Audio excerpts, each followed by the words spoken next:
राम राम, जय Hind. SSC MTS के लिए तुम्हारे पास 30 दिन है। तुम सबको ये मालूम होगा जिन्होंने भी फॉर्म भरा है कि 1 सितंबर से एग्ज़ाम चालू हो गए हैं, मतलब हो जाएंगे। तो इसलिए अगर तुम तैयारी करते हो तो हमेशा पहली डेट को लेके चला करो कि 1 सितंबर को ही तुम्हारा पेपर हो जाएगा। तो तुम क्या करोगे, ठीक है।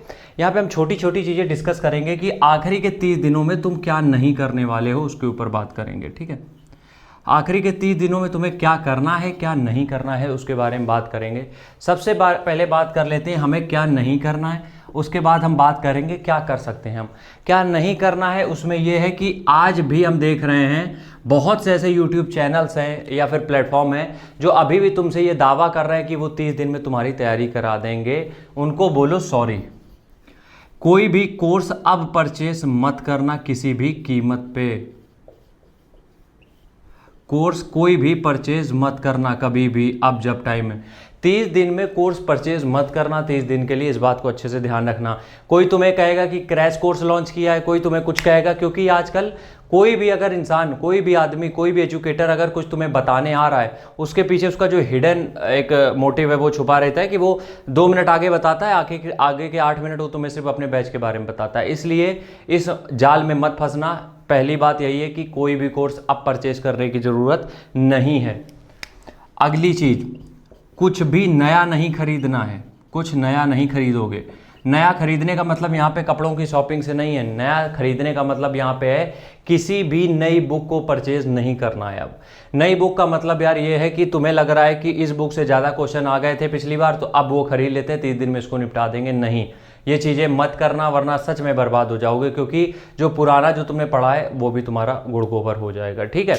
अगली बात अगर हम यहाँ पे करें तो अगर तुम्हारे पास लास्ट के 30 दिन हैं तो तुम बिल्कुल भी ये जो वो क्या कहते हैं, जो मैराथन कराई जाती हैं, ठीक है, या फिर डेली बेसिस पे प्रैक्टिस सेशन चलते हैं, ये सब मत करना। मेरे अकॉर्डिंग ये सब मत करना। बाकी तुम्हें अगर कुछ सही लगता हो तो कर सकते हो, वो तुम्हारे ऊपर है, बट आखिरी के दिनों में ये ना करना। अब जो करना है उसके ऊपर हम बात कर लेते हैं।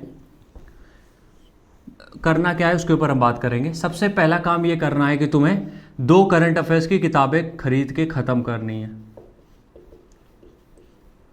यहाँ पे हमने क्या कहा था, कोई कुछ नहीं खरीदना है। यहाँ पे हम क्या कह रहे हैं, खरीदना है सिर्फ करंट अफेयर्स, ठीक है। 2 किताबें करंट अफेयर्स की खरीदनी है और उसको कोशिश ये करना है कि 30 दिन में खत्म करनी है तुम्हें। आज से ही जोड़ के रख लो। वो पेपर तुम्हारा 5 सितंबर को होता है, 10 सितंबर को होता है, डजेंट मैटर। आज किताबें 2 ले आओ इसकी, और दोनों किताबों को खत्म करना है। 2 करंट अफेयर्स की किताबें क्यों, क्योंकि एक से अगर पूरा नहीं भी आ रहा है दूसरे में कुछ कवर हो जाएगा। और जब तुम एक करंट अफेयर्स की किताब पढ़ लेते हो तो जाहिर सी बात है कि जो दूसरी करंट अफेयर की किताब है उसका 80% कवर है, 20% तो कुछ नया होगा, बाकी सब तो वही है। अब करंट में अगर आज मोदी जी कहीं विजिट पे गए हैं तो दूसरी किताब में भी विजिट पे गए होंगे, तो इसलिए बहुत सारी चीज़ें तुम्हें मैच मिल जाएंगी। 10-20% इधर उधर से आएगा तो वो दूसरी किताब से कवर हो जाएगा। तो 2 किताबें करंट अफेयर्स की चलेंगी जो कि तुम्हें 30 दिन में खत्म करनी है। दूसरी चीज, एक टारगेट बनाओ कि 60 पेपर तो सॉल्व करोगे ही तुम, कम से कम 60 पेपर कम से कम सॉल्व करोगे, और इसके साथ ही 60 तुम्हें मॉक टेस्ट हल करने। 60 पेपर 60 मॉक टेस्ट। अब 60 पेपर 60 मॉक टेस्ट। पेपर जो रहेंगे वो प्रीवियस ईयर रहेंगे। मॉक टेस्ट जो होते हैं वो कोई भी प्लेटफॉर्म से खरीद लोगे, मॉक टेस्ट मिल जाते हैं तुम्हें, बढ़िया मॉक टेस्ट कराते हैं वो लोग। तो मॉक टेस्ट कहीं से भी खरीद लो, और जो ये प्रीवियस ईयर पेपर हैं वो तुम PDF ले लो, या फिर तुम किसी भी ऐप में जाओगे वहां पे तुम्हें मिल जाएंगे। अगर नहीं जाते हैं तो किताब ले लेना, कोई दिक्कत नहीं है। 60 प्रीवियस ईयर पेपर और 60 तुम्हें मॉक टेस्ट खत्म करने हैं। अब ये खत्म करने के लिए तुम्हारे पास जो 30 दिन का टाइम है, इसी बीच में तुम्हें खत्म करने हैं, क्योंकि यहां से तुम्हारी तैयारी पक्की हो जाती है। 60 पेपर जब तुम हल करोगे और साथ में 60 मॉक टेस्ट हल करोगे, तुम्हें इसमें कम से कम 50 चीजें तुम्हें ऐसी मिल जाएंगी जो तुम्हें नहीं आती होंगी। कम से कम 50 तरीके के ऐसे क्वेश्चन होंगे जो तुम्हें नहीं आते होंगे। तो बस वही 50 तरीके जो हैं आखिरी में, वही जो 50 तरीके हैं उन पे काम करना है।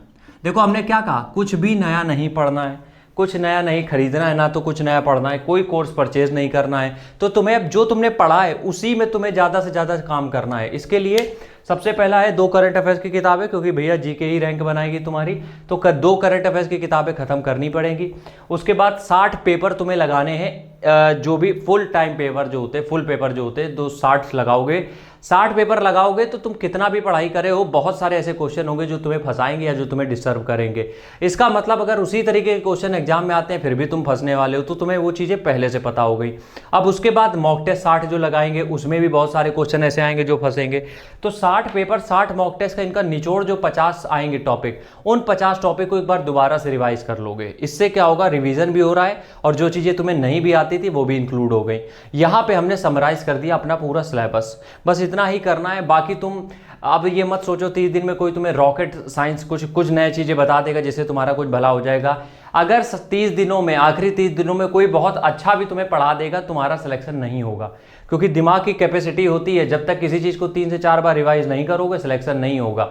और सिलेक्शन एमटीएस का बेस किस पे है, इंग्लिश पे, रीजनिंग पे, तो दोनों ही चीज़ें जो हैं वो रिवाइज करने वाली हैं। एक बार पढ़ के कोई भी चीज़ तुम नहीं हासिल कर पाओगे। राम राम, जय हिंद।